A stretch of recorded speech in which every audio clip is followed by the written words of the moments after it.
Le agradezco mucho al abogado César Gutiérrez Priego, especialista en Derecho Penal, Derecho Militar y Seguridad Nacional, que ya está listo para hablar sin censura en la Mesa de Seguridad Nacional y de expertos en crimen organizado. ¿Cómo estás, César? Te saludo con mucho gusto. Buenos días. Buenos días, Vicente. Un placer estar aquí contigo, como siempre. Gracias. Déjame saludar también nuevamente al maestro Paco Cruz, más de ya casi 50 años en el periodismo. Mi querido Paco, listos para hablar de García Luna, el Mallito Flaco y bueno, todo esto que no quieren, que siguen regateando los de la oposición, que es la estrategia de seguridad. ¿Cómo estás, Paco? Gracias por ponerle siempre ese compromiso para la audiencia de Sin Censura. No, Vicente, nada que agradecer. Y César, también buenos días, pero esperemos que llegue hoy Pepe. Quedó de llegar, así que buenos días a los dos. Mientras Claro que llega sí. Pepe. Claro que sí, mi querido Paco. Pepe Reveles, flamante Premio Nacional de Periodismo. Por cierto, hay que preguntarle al maestro Pepe Reveles qué piensa de este debate de cuál es el Premio Nacional de Periodismo verdadero. ¿Quién merece el Premio Nacional de Periodismo? Vaya nuevamente nuestro ¿Quiénes reconocimiento. son los periodistas, Vicente? Es lo que digo, pues. El Premio Nacional de Periodismo Por, entregado a Hans Salazar y a Manuel Pedrero el pasado viernes. Me decías, Paco. No, es que a estas alturas, Vicente, todavía los viejos periodistas, fíjate, voy a decir entre comillas, pero periodistas, porque vivían del periodismo, siguen negando primero los méritos. Segundo, sigue negando que en los youtubers hay cualquier cantidad de periodistas y como en todos los gremios hay buenos, mejores, algunos a quienes les falta experiencia, pero Vicente, este trabajo que hacemos ahora en YouTube, este trabajo se ha hecho en México por décadas, ¿eh? De veras, déjame decirte, y con respeto a los youtubers, lo digo, tú sabes cuánto los respeto, tanto que estoy aquí, el trabajo que hacen los youtubers es el trabajo que hacían las agencias de noticias históricamente, Vicente, que trabajaban lo más cercano a tiempo real y que nunca tenían el crédito correspondiente y que seguimos usando el trabajo de hecho, por ejemplo, tú fuiste de los que iniciaron. ¿Cómo llamabas a los enviados de Sin Censura a la mañanera, corresponsales de la mañanera? Hoy seguimos teniendo corresponsales de las agencias de noticias y en esencia, aunque ya es un medio más completo, son medios más completos los periódicos a través de YouTube o de las redes sociales, se hace lo más cercano a tiempo real, periodismo, Claro. información con sus defectos, con sus virtudes, pero Vicente, es un trabajo y que llegas tú, eres de los que llegan a rescatar ese trabajo de las agencias de noticias. Pensé que ya llegó Pepe, así que Sí. buenos días otra vez. Sí, déjame saludar al maestro Pepe Reveles, quien después de un par de semanas de estar en recuperación, ya está listo para hablar sin censura, flamante Premio Nacional de Periodismo, autor de un par de libros de referencia que le recomiendo como siempre, el de Necropolítica y Narcogobierno y el libro de referencia sobre el caso de Israel Vallarta y Florence Cassé, el afer Cassé. Mi querido Pepe, un abrazote, buenos días. Muchas gracias, pues aquí estamos. Me da mucho gusto saludar a Paco, a César y a ti, Vicente. Estamos listos Oiga, don Pepe, incorporarnos. ¿a usted quién le dio el Premio Nacional de Periodismo?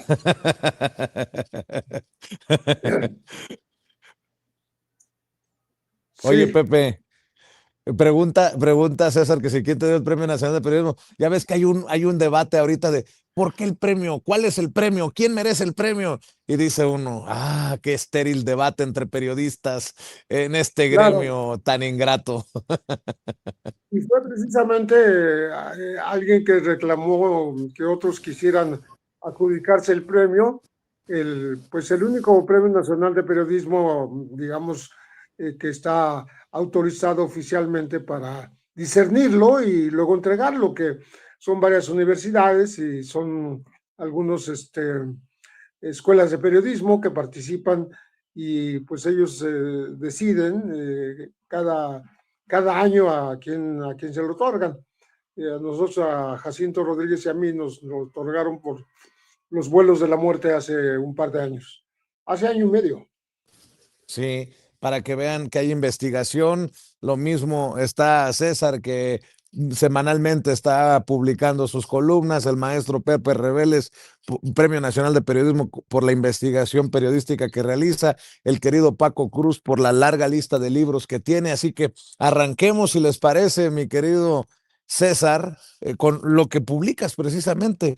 Sería el operativo para ir sobre el Mayito Flaco, que es uno de los personajes que todavía está operando, todo parece indicar, en Sinaloa, luego de la caída de su papá, el Mayo Zambada, luego del arresto del Chapo Guzmán, luego de todos estos reajustes, Ovidio, y otros personajes que han caído muertos o que han terminado arrestados. Hace unos días mostrábamos las imágenes de helicópteros bajando ahí en el Salado, la presunta detención y después liberación de una de las hijas del Mayo Zambada. En fin, creo que es importante hablar de esto a un mes de la caída del Mencho, mi querido César. Así es, Vicente. Fíjate, en la columna explico un poco lo que a mi consideración es un operativo para ir por el Mayito Flaco, que en este caso es el hijo del Mayo Zambada, que se encuentra teniendo el control, obviamente, de la facción de los Zambada en el cártel de Sinaloa, ¿no? La gente del señor del sombrero, se dijera por ahí. Y me parece también importante el que se tenga que reconocer que el operativo iba en contra del Mayito Flaco. Y que lo que no podemos todavía corroborar es si el Mayito Flaco, al ver los movimientos que se dieron en la madrugada, terminó huyendo o que la información que tuviera la Armada de México fuera incorrecta. Lo que sí se sabe, ¿no? Y eso fue un hecho público que incluso quedó captado en videos, es que sí fue retenida, ¿no? La hija del Mayo, ¿no? A esta Mónica Zambada. Y que, pues obviamente llamó la atención porque muchas personas decían, es que tienen que detenerla, es que ella ha vivido con dinero del narcotráfico. Yo estoy de acuerdo con todo lo que puedan comentar la gente, pero también hay que entender algo. Tú no puedes llegar e inventarle un delito a una persona, aunque te caiga muy mal, si no está cometiendo un delito en flagrancia. Primera. Segunda, el que se haya llevado a cabo un operativo en el Salado, Paco y Pepe te lo pueden decir, es el bastión más importante que tienen los Zambada, no solo en todo el estado de Sinaloa, sino en todo el país. Realmente ellos son el origen de la familia, es en el Salado, ¿no? Es sumamente conocido, hay una gran serie de corridos, la fuerza que tienen, la molestia que causó dentro de la gente, pero me parece que lo importante es hacer el señalamiento, ¿no? No fue un premio de consolación, el gobierno dijo, ching, como no agarramos al hermano, ahora nos llevamos a la hija. Hubo por ahí una confusión porque resulta que fueron 3 operativos. Yo tenía conocimiento de que habían sido 2, pero escuchamos al secretario de Seguridad y Protección Ciudadana, Omar García Harfuch, hacer el señalamiento de que fueron 3 operativos diversos en el estado que se llevaron a cabo y que la gente terminó confundiendo. Hay gente que dice cómo hubo un enfrentamiento donde perdieron la vida 11 sicarios, ¿no? del cártel de Sinaloa, de esta facción de los Mayos, y resulta que la hija no tenía nada que ver. Bueno, es que fueron momentos distintos, ¿no? Y por eso, de acuerdo a la información que yo tengo, pues esos 3 operativos se llevaron porque en teoría el Mayito Flaco lo tenían ubicado en un lugar, después señala que hubo un movimiento a un segundo lugar y después a un tercer lugar. Eso obviamente todavía las autoridades están por confirmarlo, pero se tiene claro que se ha estado dando un seguimiento. Hemos visto los operativos que se han estado llevando a cabo en donde se ha estado deteniendo a gente de Nemesio Ceguera Cervantes. Incluso en este caso nosotros supimos mucho tiempo también todos los operativos que se han llevado contra la facción de los Chapitos y las detenciones que se han llevado, y me parece que ahorita uno de los puntos primordiales del gobierno de México es ir por el Mayito Flaco, porque es la facción que mayor cantidad de violencia ha estado generando y lo que quieren hacer es prevenir toda esta situación. Pero bueno, lo tratamos de explicar un poco en la columna que escribimos el día de hoy para La Silla Rota, mi querido Vicente, y pues obviamente le agradezco mucho a don Pepe, que ya está sano, fuerte y anda por acá con nosotros, que lo vemos que se ha recuperado bien, que siempre es un placer oírlo y estar aquí con él compartiendo espacio.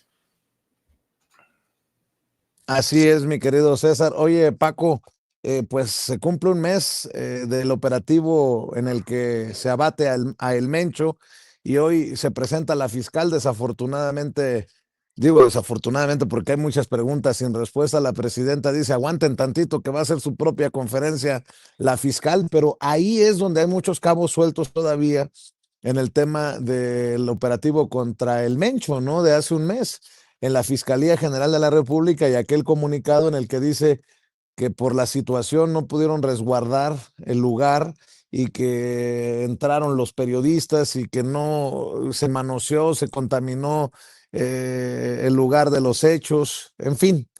Mi querido Paco, todavía quedan muchas preguntas por responder y esas las tendrá que responder, entre otros y otras, la fiscal general de la República, Ernestina Godoy.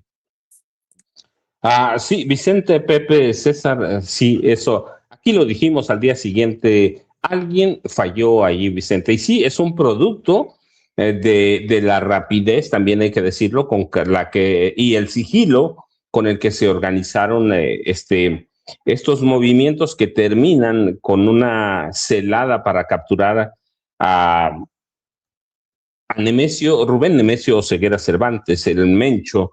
Pero hay una falla. ¿De quién fue? Del ejército por no avisar, de alguien de la Guardia Nacional, alguien falló y eso permitió que un grupo de reporteros hubiera entrado al lugar del crimen. Así que hay violentaron ese lugar, Vicente, de tal forma que hoy nada de lo que hay allí, nada de lo que publicaron los periodistas sirve como ninguna evidencia. ¿Quién nos dice que no inventaron la nómina del Mencho? ¿Quién nos dice que no inventaron cosas ahí? Se las llevaron, que es un robo abierto. Y me preguntan, me hicieron una pregunta, ¿tú habrías hecho lo mismo? Sí, claro, yo aprovecho. Pero de antemano hay que decirlo, eso es un delito, ¿sí? Eso es un delito. Yo lo veo por afuera como analista y digo, eso es un delito. Pero segundo, violentar una escena del crimen te hace corresponsable de un delito. Así que no, nada, Vicente, nada, pero alguien tenía que estar allí.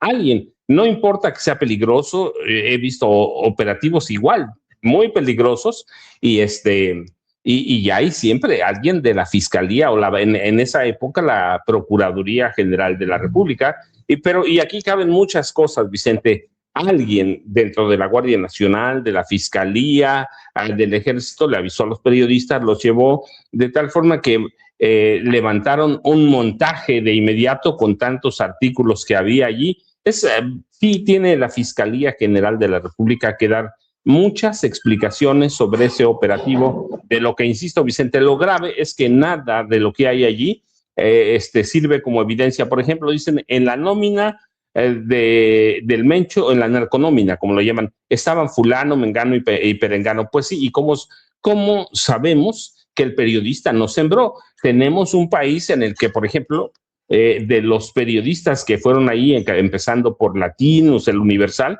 inventan información. ¿Cómo sabemos que no están inventando? El periodismo de pronto en este país se ha convertido como en una profesión u oficio de fe, Vicente, de fe, pero no debe ser así.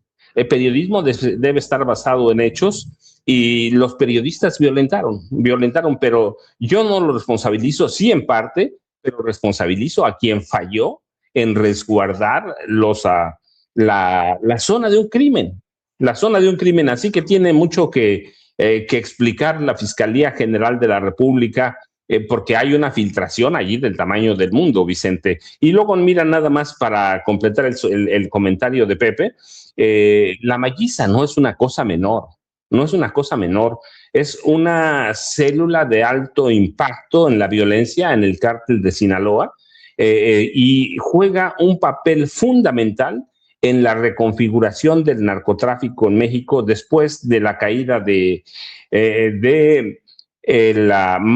Ismael El Mayo Zambada en julio de 2024.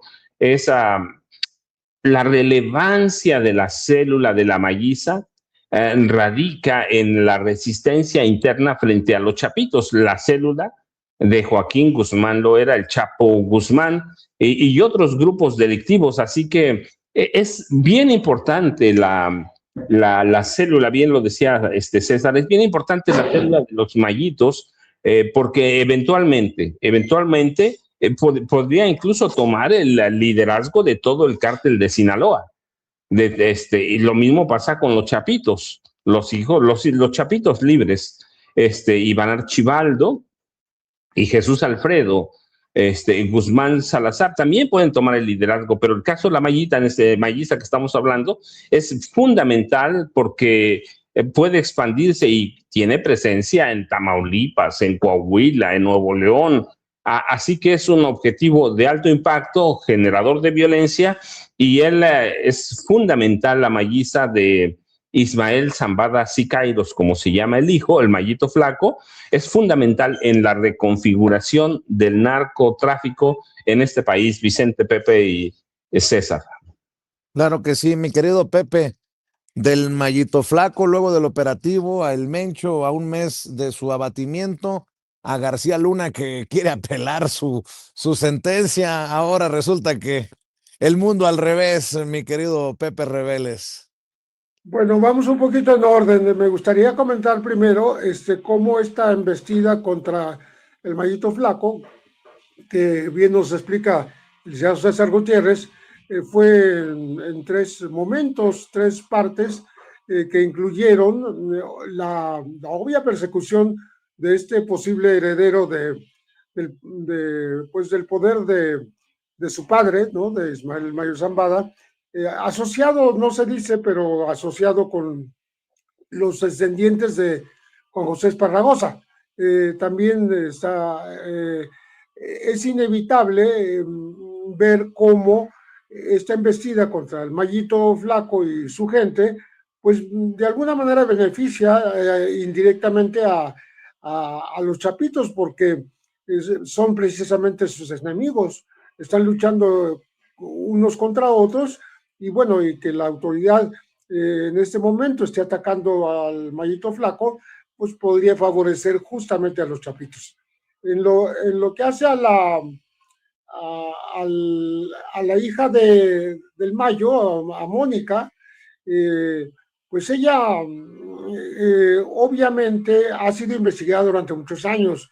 Hay un antecedente desde el 2007 en donde a ella la investiga la Oficina de Activos Extranjeros, que es una oficina de Estados Unidos que se especializa en detectar lavado de dinero, transacciones de dudosa procedencia, dinero del narco, etcétera, etcétera. Pero si desde 2007 la están investigando y no ha pasado nada, pues yo creo que ya es tiempo de decir que la dejen, digamos, fuera de esa investigación, porque una cosa es que sea hija de Ismael El Mayo Zambada y otra que sea partícipe de la empresa criminal que él dirigió durante décadas, ¿no? Decíamos cuando en su momento, estamos hablando de un caso que ocurrió en el 2005, cuando capturaron a Iván Archibaldo Guzmán Loera, porque fue capturado, pero fue capturado por cuestiones no tienen que ver con el narcotráfico. En aquella ocasión lo acusaban de lavado de dinero por traer un auto de 800,000 pesos que seguramente le regaló su padre, y porque el zar antidrogas de la época, José Luis Santiago Vasconcelos, le imputaba el asesinato de una estadounidense y su acompañante en un bar de Guadalajara. Lo discutimos incluso personalmente con Santiago Vasconcelos y él me dijo, yo te voy a dar la investigación para que veas cómo es un criminal también. Bueno, nunca me la dio, no cumplió su promesa, me hizo ir a su oficina, pero no me entregó la investigación.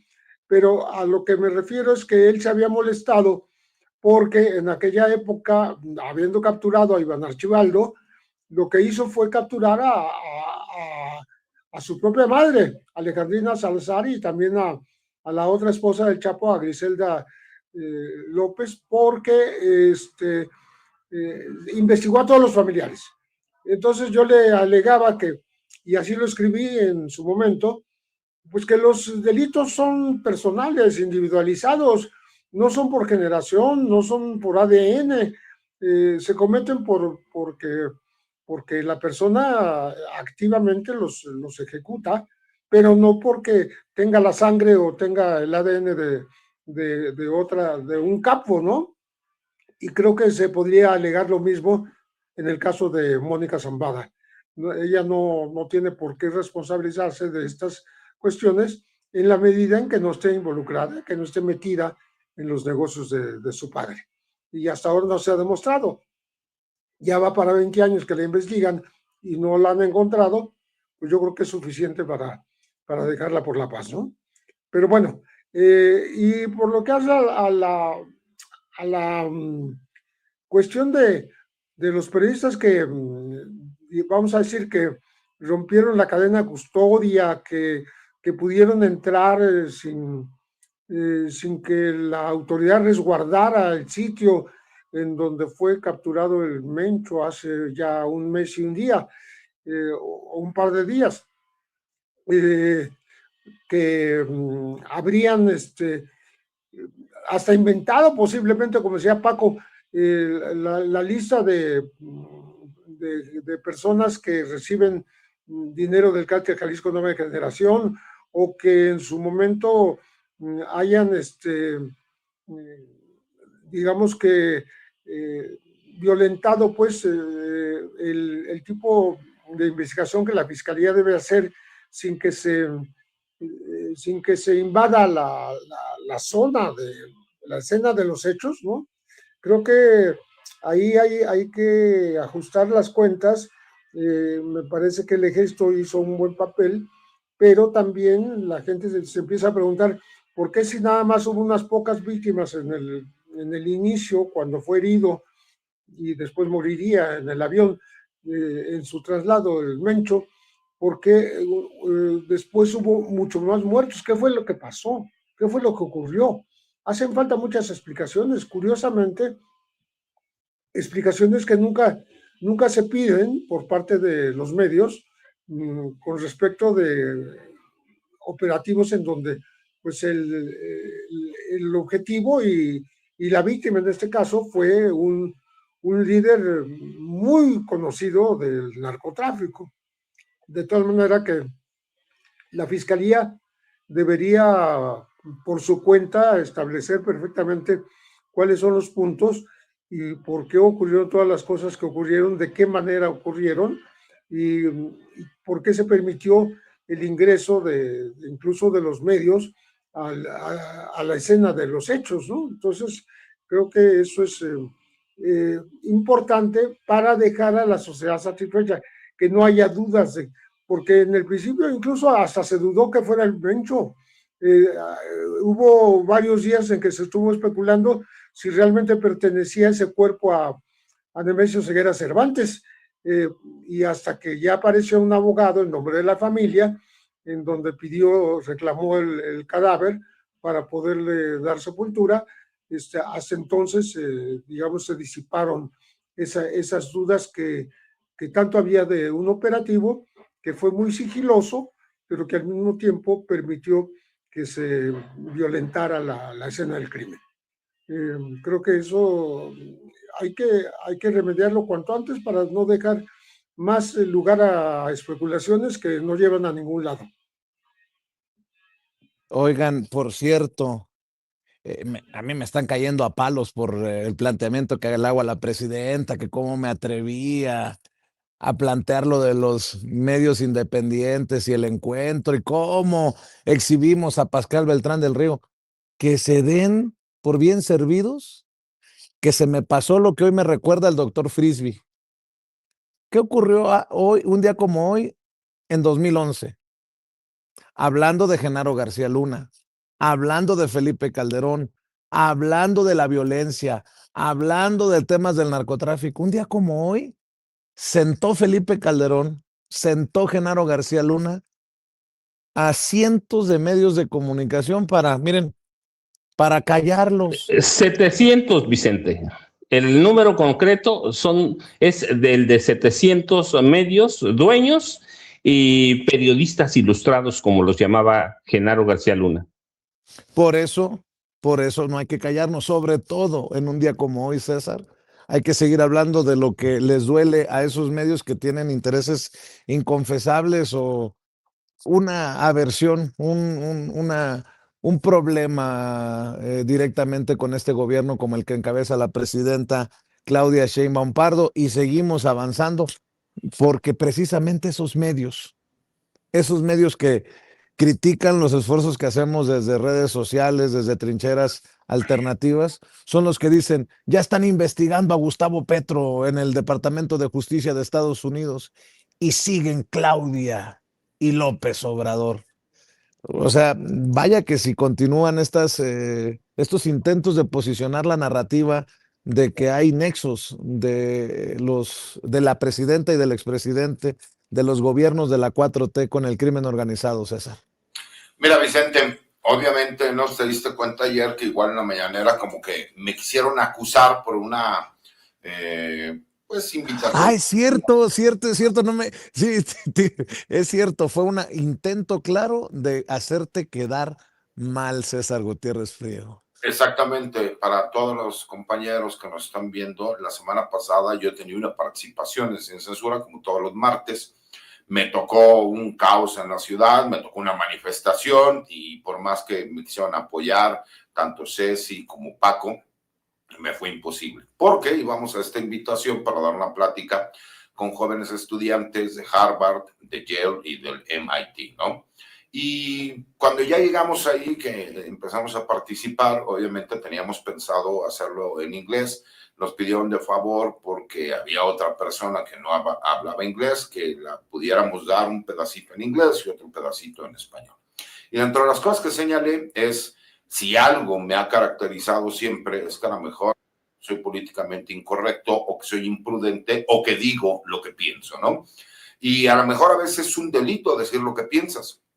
Y ahí, posteriormente, yo me entero hasta que me voy que mi amigo Vicente Serrano también había sido invitado para estar en esa plática y no tuvimos la oportunidad de saludarnos.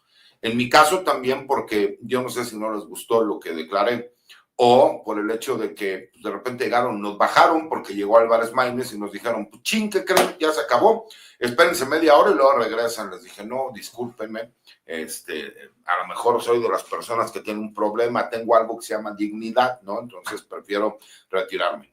Pero en esta plática que dimos, yo dije cómo era una pifia por parte de la Fiscalía General de la República, lo que acaba de señalar correctamente Pepe, ¿no? No es posible que no se hayan asegurado el lugar en donde se llevó a cabo un operativo donde se buscó detener y terminó en el abatimiento del narcotraficante más buscado del mundo, Nemesio Ceguera Cervantes, y que haya sido con un argumento falaz de señalar que no existían las condiciones para poder realizarlo, ¿no?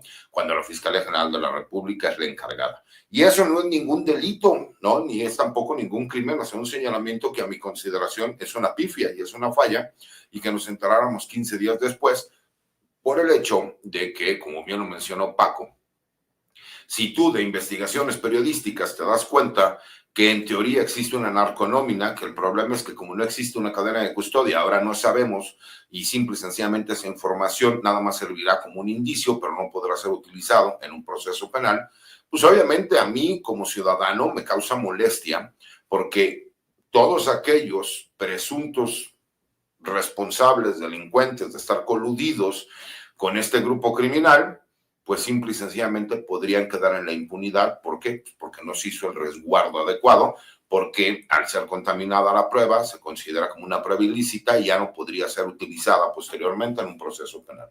Eso es una realidad, pero también mencioné un hecho que me parece sumamente importante. Les expliqué cómo en 1971 Richard Nixon, perdón, en 1971 Richard Nixon hace una declaración de la guerra contra las drogas y cómo en 1973 se crea una agencia para luchar contra las drogas que se llama la DEA.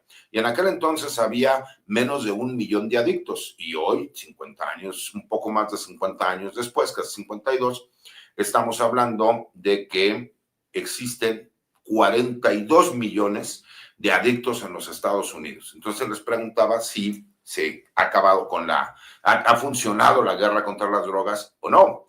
Y también les expliqué un punto que me parece muy importante, cómo México demostró, gracias a este operativo, que tenemos, obviamente, las instancias de seguridad y de protección con la capacidad suficiente, como la Secretaría de la Defensa, la Secretaría de Marina, para hacerle frente a estos retos. Y cómo, con el trabajo coordinado de intercambio de información con el gobierno de los Estados Unidos, demostramos tener esa capacidad. ¿Para qué? Para que las Fuerzas Armadas mexicanas y las autoridades civiles de seguridad pública pudieran dar respuesta a lo que se estaba pidiendo. Hace falta muchas cosas por hacer, por supuesto. No se puede acabar con la corrupción que ha permeado en este país por más de 70 años en un sexenio. Y tenemos que reconocer los resultados que ha estado dando el Gabinete de Seguridad con la estrategia de seguridad que ha planteado la presidenta de México. Y eso es lo que no quieren ellos reconocer, por eso crean narrativas, ¿no? Y por eso escuchamos a un loquito como Simón Levin salir a decir, ya fueron por Maduro, ya van por Petro, abusados porque ahora vienen por López Obrador y por la presidenta Claudia Sheinbaum, cuando no hay un solo indicio, no hay una sola investigación, no hay un solo dato de prueba que pueda demostrar que efectivamente puede suceder un hecho como ese. Y obviamente pues sigue alimentando esas narrativas que sabemos que vienen del extranjero, que tienen que ver todo con todo esto de cuestiones geopolíticas, ¿no? En donde Donald Trump pues está enfocado a un público en específico y a una negociación, obviamente, del Tratado de Libre Comercio entre Estados Unidos, Canadá y México para sacar provecho de una negociación ríspida. Pero la realidad es que no existe no solo un solo indicio. Nadie puede negar que los resultados que se han estado dando en la lucha contra el crimen organizado en estos momentos son los mejores en los últimos 40 años del país. Y eso es con datos, no relatos. Y eso es lo que no pueden ellos aceptar, porque si la popularidad de la presidenta sigue subiendo, si vemos a unas Fuerzas Armadas fuertes que están dando resultados en la lucha contra el crimen organizado, si vemos a un secretario de Seguridad Pública que tiene credibilidad, que convence a la gente del trabajo que se lleva, que reconocen que hace falta mucho por hacer, pero que la estrategia va avanzando, que vemos operativos enjambres en diferentes estados de la República. Eso, por supuesto, pues políticamente evalúa muy bien al gobierno de la presidenta Claudia Sheinbaum. Entonces, no le puedes conceder nada al gobierno actual y politizas un tema, porque saben que muchos de estos partidos muy posiblemente desaparezcan para el 2027 o el 2030. Entonces, vemos cómo nuevamente se pervierte la cuestión política. Y como lo he dicho, no es aplaudir y decir, bravo, ya acabamos con la delincuencia. No, falta mucho por hacer, pero las bases de lo que se tiene que llevar a cabo, la forma profesional de cómo se realiza el trabajo, las investigaciones serias, contrastan con que salga una Fiscalía General de la República, y hay que ser muy claros, son mandos medios, no estoy diciendo que sea la fiscal Godoy, obviamente, pues ella es la que representa a la Fiscalía General de la República, pero es una realidad que hubo una pifia. Y reconocer eso creo que nos hace más grandes, incluso como gente de izquierda y como analistas, porque tenemos que decir las cosas como creemos que son dentro de un análisis serio, mi querido Vicente, Paco y Pepe. Voy contigo, mi querido Paco, en la segunda vuelta en esta mesa. A ver, no te escucho, mi querido Paco. Ayúdame, por favor. Discúlpeme, yo tenía apagado el... Mira, voy a regresar a lo que decía César, pero la cuestión cuando le haces la pregunta a la presidenta sobre el modelo que la prensa independiente, la prensa alternativa, hay un comentario. Primero voy al comentario en el chat en vivo, dice, no necesitas darle un cebollazo a Vicente. No, yo les he dicho, en este país, Vicente, había 2 agencias de noticias, había más, pero 2 que son las más, Notimex, que ya desapareció, la agencia de noticias del Estado, y estaba Infocel, la agencia de noticias de Reforma. En los 2 trabajé. Ese trabajo no se veía en ningún lado, aunque todos los periódicos traían Notimex, algunos Infocel, que es para mí la agencia noticiosa más lucrativa que ha tenido este país, tanto que en 2000, cuando la venden los Junco, a un grupo de españoles, la venden en $500 millones, ¿sí? Y de ahí sale Ramón Alberto, ya te platiqué la historia, no le da nada y se enoja Ramón Alberto y se va echando a perder poco a poco, no sé si antes estaba echado a perder, pero pero teníamos esas dos agencias, Internet como tal en este país tiene sus primeros intentos ya como medios de comunicación en 2000. En 2000 nacen los sitios de Reforma, del Universal, pero siguen siendo los mismos. Solo llevaban a Internet sus periódicos impresos y luego lo bañaban con algunas notas, pero todas oficiales. Lo mismo, la misma política del Universal, lo mismo Reforma, y hay un boom de periodistas en Internet en 2000. Pero todos se mueren, Vicente, todos, porque pensaban que iba a ser el gran negocio Internet. Se muere. Y pasa 2001, 2006, hasta 2010 empieza a haber intentos de retomarlo y hasta que llegan, primero llegas tú, hay un boom en serio de medios de comunicación en tiempo real. Medios de comunicación con formato de periódico digital, periódico televisivo, periódico impreso, eso es lo que es. Antes no había, no, yo mismo me negaba a participar en cualquier programa, no me gustaba la televisión, los medios tradicionales, trabajé en Reforma mucho tiempo, trabajé en El Universal mucho tiempo, trabajé con José Gutiérrez Vivó, y nunca me gustó la radio, así que yo me negaba. ¿Por qué? Porque los formatos informativos de YouTube seguían el mismo patrón, o de Internet seguían el mismo patrón que los periódicos, la misma información vieja, viciada, así que si alguien inició, y entre esos, seguramente no me dejarás mentir, estás tú, Vicente, que empieza esto, y yo vengo aquí por ti, por tu invitación, lo he reconocido por ti, y por Julio Astillero, Julio Hernández López, por los dos mis amigos. Si no, yo seguiría metido aquí en mi casa, escribiendo mis libros. Y ahora el futuro de los medios, Vicente, lo que muestra, esto es este encuentro que tuvieron, yo no estuve, pero tengo una idea de lo que trataron, es la necesidad de generar ingresos publicitarios, convirtió a la vieja prensa histórica, aquellos 700 medios que hablábamos, convirtió la noticia en un producto comercial, priorizando el sensacionalismo, la corrupción y el silencio sobre la veracidad de la noticia. Y en este caso, la prensa vieja lo hacía ¿para qué? Para obtener más clics. Y luego estos viejos medios, cuando aparece Internet, siguen con sus viejas políticas, actuar como difusores de propaganda para intereses políticos, creando noticias falsas que refuerzan narrativas específicas o atacan a críticos, y hay de pronto hay una especie de velocidad contra calidad y corrupción.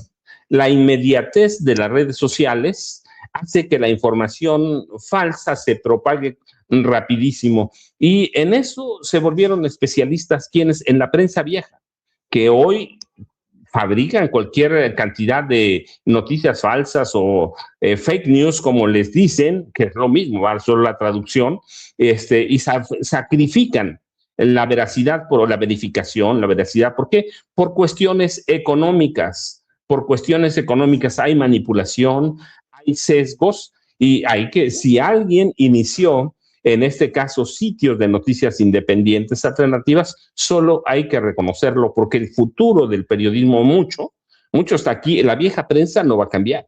Hablamos de esos 700 medios, los sentó Felipe Calderón por órdenes o sugerencias de Genaro García Luna para formarle. Eso sí lo sé, porque viene en Genaro García Luna, el señor de la muerte, viene ahí. Lo sentaron para hacerle la imagen política a Genaro García Luna. Así que sí debemos diferenciar, y si hay alguien que lo empezó y si hay críticas que hacerte, se tendrán que hacer, pero de que fuiste el iniciador, saliste de, ahora se me olvidó, ahí estabas con Julio Astillero. Sí, con Julio Astillero salen y empiezas, no sé, supongo que ya venías de Estados Unidos, Vicente, pero oye, Paco, yo lo conocí a través de ti. Sí, Vicente. Yo solo quisiera comentar algo. Vicente. Discúlpame, Paquito, que Estoy teniendo problemas con la Marco conexión. Vicente tiene todo mi reconocimiento como periodista. Les puede gustar o no gustar. Lo que sí tengo que reconocer es que es muy mal cliente, cabrón. O sea, no hace caso a lo que le pides, se pasa todo por el arco del triunfo. Entonces, es un gran amigo, es un gran Lo bueno es que no puedo, lo bueno es que no puedo escuchar porque algo ha de haber dicho de mí César Gutiérrez Priego, ¿eh? Nada más que eres muy mal cliente y no haces caso a las indicaciones de tu abogado. No, saliste de la octava, ¿no, Vicente? Entonces hay que reconocerlo. Y el futuro del periodismo en este país no se va a jugar en la vieja prensa porque no se va a adaptar. Los dueños y los viejos periodistas han pasado cuántos años desde que López Obrador tomó posesión, 2018, y están anclados al dinero, al comercio, están anclados a la noticia como un producto, yo decía, un producto comercial, y van a priorizar sus ganancias. Y no se trata que no ganemos. Así que el futuro se va a definir mucho aquí y tenemos que ver quién lo hizo para que en el futuro podamos encontrar, o en el presente, los defectos y todas las fallas que haya tenido para hacer un producto cada día mejor, Vicente, Pepe y César. Y es que si no hablamos de estos temas, mi querido Pepe Reveles, en mesas como esta, en medios alternativos, no estoy diciendo que Sin Censura es el único, pues es muy difícil que se aborden los temas en medios tradicionales.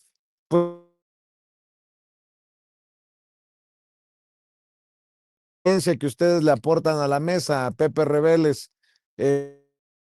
regreso contigo. Sí, nos faltó comentar un poco lo que dijiste de Genaro García Luna, que insiste en que le rehagan su juicio en los Estados Unidos y eventualmente le cambien la condena, porque esta que le aplicaron propiamente lo va a tener de por vida en prisión. Y me parece que hay una especie de acto fallido, una redacción que hubo diciendo el capo Genaro García Luna. No exactamente era un capo, pero sí lo era, pero era un capo desde el poder, era un capo protegido por su cargo y protegido por las autoridades y por Felipe Calderón. Era un capo en la medida en que operaba como tal en favor del cártel de Sinaloa. Le hacía el trabajo sucio al cártel de Sinaloa. Incluso le mataba enemigos, o sea, le mandaba policías federales a hacerle operativos en donde se trasladaba droga o se peleaba en contra de cárteles enemigos. Entonces, todo eso sí lo hace un capo. Y yo dudo que Estados Unidos le dé la posibilidad de rehacer este juicio y sobre todo pues que esto redunde después en una reducción de la condena que ya se le impuso en los Estados Unidos. Todo es posible en aquel país, pero me parece que en el caso de Genaro García Luna sería demasiado descarado que después de que las acusaciones provinieran exactamente de Estados Unidos, o sea, en México nunca fue juzgado, en México nunca fue puesto ante la autoridad, ante un juez, ante un ministerio público. En cambio, Estados Unidos sí lo colocó como lo que era, un delincuente que protegía el cártel de Sinaloa. Pero lo protegía no nada más de palabra, lo protegía con sus actos, con sus propios 40,000 policías bajo su mando, que los ponía al servicio de los capos y les hacía el trabajo sucio de limpiar de enemigos ciertos territorios y de transferir cargas de droga de manera ilícita, incluso en vehículos oficiales. Entonces estamos hablando de un gran operativo sexenal que encabezó ahora sí lo puedo llamar así, capo de capos, Genaro García Luna, que logró darle justamente esa categoría con la cual nuestro compañero Paco Cruz lo llama el Señor de la Muerte. ¿Por qué? Porque además también gobernaba con lo que yo llamo en mi libro la necropolítica, o sea, hacía un trabajo de muerte que ayudaba a sus propios fines y que ayudaba a los fines del cártel de Sinaloa. Es por eso que está en Estados Unidos, no por otra cosa, ¿no?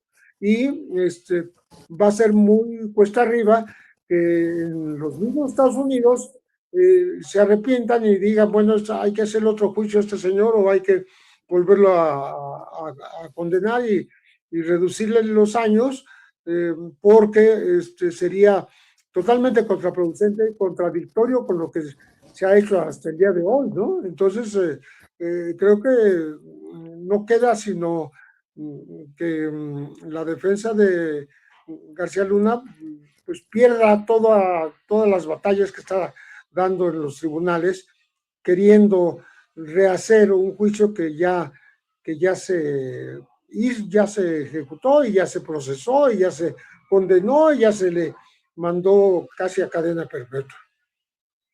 Pero que no se nos olvide que también en Estados Unidos, en Estados Unidos de Donald Trump, está el caso de Orlando Hernández, que fue indultado por el presidente y que hoy está libre a pesar de ser señalado de narco expresidente de Honduras. Querido Pepe, me da mucho gusto verte de regreso ya dando la batalla. Yo le recuerdo que el maestro Pepe Rebeles no está en redes sociales, pero siempre, siempre con sus punzantes comentarios, desde la experiencia, más de 50 años en el periodismo, el flamante Premio Nacional de Periodismo y autor de Necropolítica, un libro que hacía referencia el propio Pepe hace unos minutos, Necropolítica y Narcogobierno de Pepe Rebeles, le recomiendo este libro, y el de referencia por el caso Franz Cassé e Israel Vallarta, el Affaire Cassé, ahí está siempre la obra del maestro Pepe Rebeles. Te mando un abrazo y espero que ya estés al 100% recuperado, Pepe, y nos vemos aquí la próxima semana.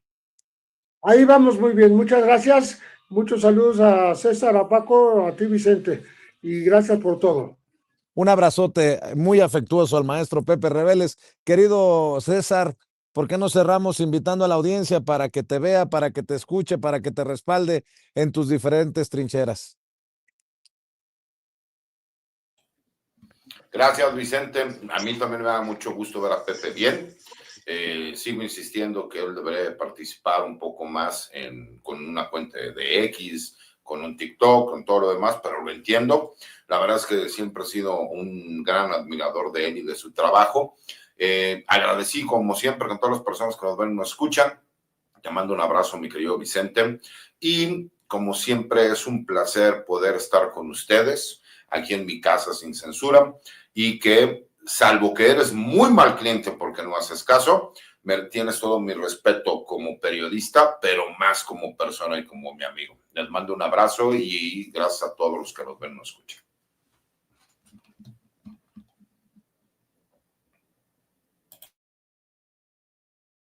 Desafortunadamente, Ceci, no sé si soy yo, pero no he escuchado.